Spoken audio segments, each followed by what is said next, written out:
Hello everyone. Today I, Sach Chabria and Palomita Sharma, members of the private equity and merger and acquisition team in Nishit Desai Associates, are going to analyze the recent policy changes and announcements made by the Government of India in the interim budget, which was announced in February 1st, as well as the recently announced budget on July 23rd, focusing on the renewable sector.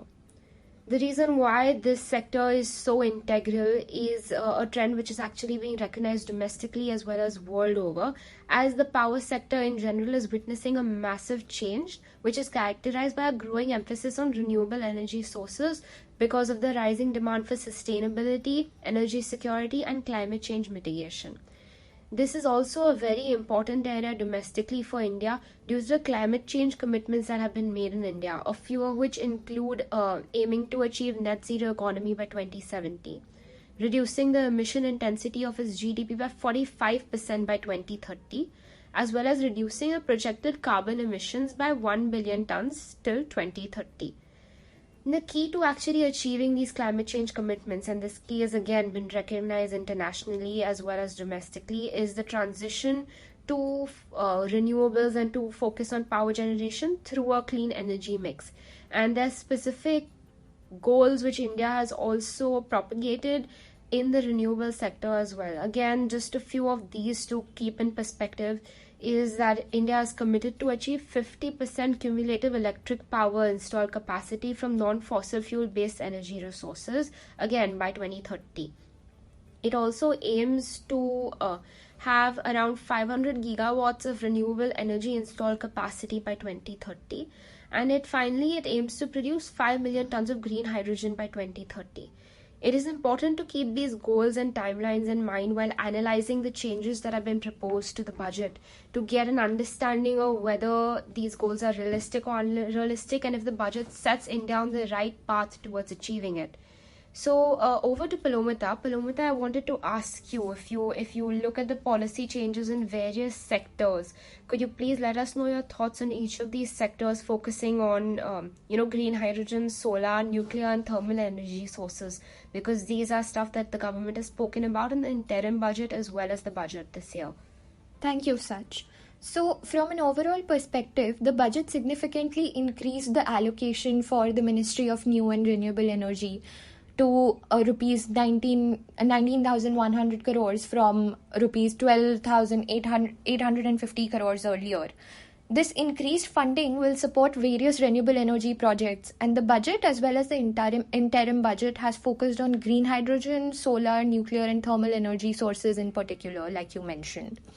Firstly, starting off with green hydrogen. The National Green Hydrogen Mission is a policy initiative approved by the Union Cabinet in January 2023. The mission is spearheaded by MNRE and aims to position India as a global leader in green hydrogen production, as seen by the climate goals mentioned by you previously, Sach, where they aim to produce 5 million tons by 2030 for green hydrogen. The interim budget for 2024-25 has significantly increased the allocation for the National Green Hydrogen Mission overall to approximately rupees 600 crores, which is marking a 102% rise from the previous year's budget allocation of rupees 297 crores. Moving on to the solar sector.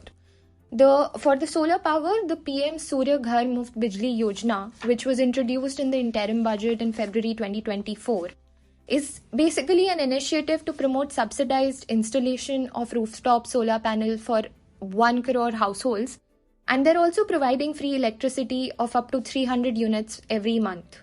The total outlay for this policy is rupees 75,021 crores. While the initial rooftop solar program was intended to generate 40 gigawatts coming from solar panels on rooftops by the end of 2023, rooftop solar energy was just about 11 gigawatts due to issues in installations and implementation. Even with the incentives for solar energy and rooftop installations, there have been major technical glitches which the national portal in the past has seen, and that has resulted in significant delays in rooftop installations and huge financial losses for the solar energy sector. The budget made no mention of these malfunctions, means, or redressal, nor did it give any assurance of a smoother functioning for any of the policies in the future. Moving on to the nuclear sector, there is an introduction and the plan to develop and deploy Bharat small reactors, which are miniature nuclear reactors designed for captive power generation. Now, these reactors are expected to provide a flexible and cost-effective solution for nuclear power, complementing traditional large-scale nuclear plants. Additionally, the government is partnering with the private sector to conduct research and development on small modular reactors. Small modular reactors can basically be mass-produced in factories and have a power capacity of up to 300 megawatt per unit.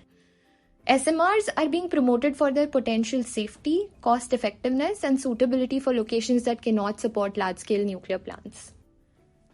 The budget marks a strategic shift overall by welcoming private sector participation in the nuclear energy sector.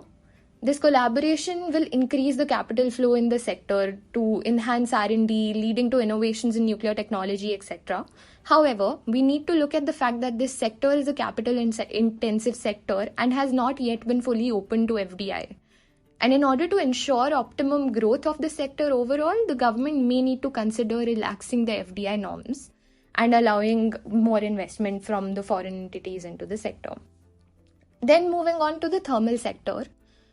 The government has announced a joint venture between Bharat Heavy Electricals Limited and National Thermal Power Corporation, which focuses on developing an advanced ultra-supercritical thermal power plant. This project involves setting up an 800 megawatt AUSC thermal plant with the aim of achieving higher efficiency and reduced emissions compared to conventional thermal plants. The development and implementation of the AUSC technology domestically will lead to reduction in the reliance on foreign technology and will foster a self-reliance in advanced power generation technology. Overall, taking a bird's eye view, if we look at the statistics, India continues to rely heavily on coal as its primary energy source. For example, during the financial year 22-23, coal accounted for approximately 77.01% of the total energy generation. While India's objective of achieving 50% energy generation from renewable sources and transitioning away from fossil fuels by 2030 may be ambitious, implementing the proposed measures to integrate these alternate energy sources into the energy mix is a step in the right direction for sure. Thank you, Palomita, for your insights into these different subsectors in the clean energy mix. We will continue this discussion in our second podcast of the series, where we will discuss other broader initiatives that have been provided by the government that connect to India's climate change goals and commitments.